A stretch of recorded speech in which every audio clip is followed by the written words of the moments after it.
Hi, it's James Harrison. It's time for Thursday Thoughts, and sometimes Thursday Thoughts are about items or recordings or something like that. But today, you could kind of throw this into a Tip Tuesday, but we're gonna throw it into Thursday Thoughts today. I'm in one of my rooms for drumming. I have a big set in one room and a small jazz set in this room. But what I'm talking about today is a music stand. Now, obviously, we all have music stands. One of my complaints with the music stands in the past, the school-type music stands, and this is a Manhasset stand, is that the height of it would always be a problem for a drummer, so you'd have to have it really high. And in a lot of big band situations and everything, I didn't like blocking out the band. I didn't like it in front of me, and I didn't like it in my view to the conductor. And when I played in this, it was a large jazz group called the Wind Machine back in Boise, and then it became the Riverside Jazz Orchestra. When I played in that, it was during that time that I saw a music stand in a catalog that was called the Concertina Stand by Manhasset.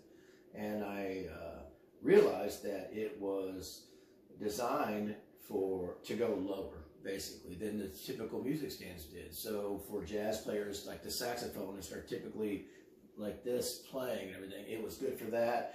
Or for smaller orchestras and things like that, or kids, I guess I should say, not. But so I ordered this stand. I'm going to move this out of the way for a minute. I got several implements here, but I've got the stick control and syncopation.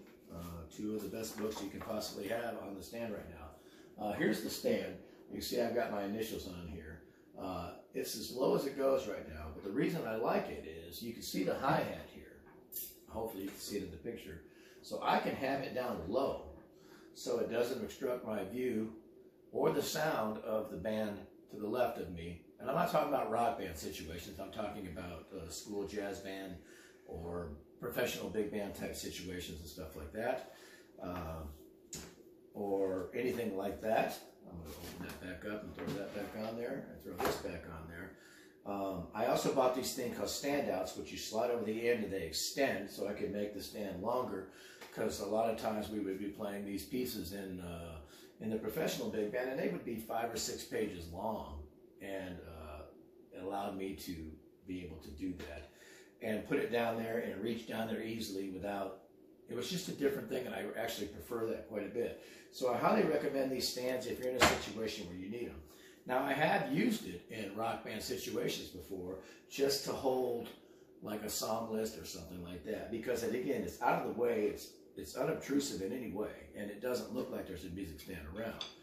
So in the house here, I have a few things sitting on the bottom. Normally I put this, this is a Vader stick holder. I normally put this on the stand, and I have brushes and stuff sticking out of it, but for some reason I don't have it set up right now. So anyway, my Thursday thought today is about, you know, if you're going to be in a situation where you need a music stand as a drummer, I prefer the one down low. A lot of people say, well, that takes your eyes off of it, but the music is nothing more than a roadmap. If you're buried in music constantly, you're missing a lot. Okay. Now I understand sight reading, you may have a tendency to look down like stuff like that, but look for the phrase markings and how many measures is that. You count and look up and then look back again. Okay. We'll get into a point on a Tip Tuesday where we go through and talk about reading music and tips for all that kind of stuff. But my tip for today, even though it's not Tuesday, it's Thursday. My Thursday thought is, if you're going to need a music stand, I really like these Concertina stands from Manhasset, because they go extra low and can fit down in confined spaces underneath the area where you're playing, where the others come down to the same height and are not as easy to get. I can tuck this in way over here or way down here if I need to. It's not a problem in any way. So the Concertina stand from Manhasset, thumbs up. Thanks.